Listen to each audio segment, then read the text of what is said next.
Maswerteng gabi po mga ka-STL. Narito na pong resulta ng STL Pangasinan para sa araw na to, 3rd draw December 5, 2024. Araw ng Huwebes. Naway ang mga natayan nyo pong mga numero kanina ay manalo nawa ngayong gabing ito, 8:45 PM. Kaya kunin nyo na po yung mga tickets. Narito na pong resulta. Ang mga numerong nanalo sa STL Pangasinan ngayong gabing ito, December 5, 2024, 8:45 PM. Third draw result, 3 at 18 in exact order. Sa lahat po ng tumaya kanina sa STL Pangasinan para sa third draw ng 3 at 18, congrats po sa inyo. Panalo po kayo.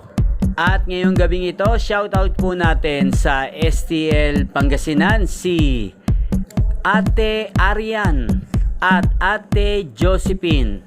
Shoutout po sa inyo Ate Arian at Ate Josephine. Naway isa po kayo sa swertehen ngayong gabing ito sa STL Pangasinan. At sa lahat po ng mga taga Pangasinan dyan, shoutout po sa inyo. Naway nasa mabuti po kayong kalagayan. Inyo pong napanood ang resulta ng STL Pangasinan sa channel na to, Roderick Hernandez TV. Maraming salamat po sa patuloy niyo pong panonood at pagsuporta sa aking channel araw-araw. Huwag pong kalimutang mag-subscribe. Thank you for watching. Sa mga nais pong ma-shoutout sa channel na to, mag-comment lang po kayo. At magkita-kita pong muli tayo bukas ng alas 12 ng tanghali dito po sa channel na to, Roderick Hernandez TV.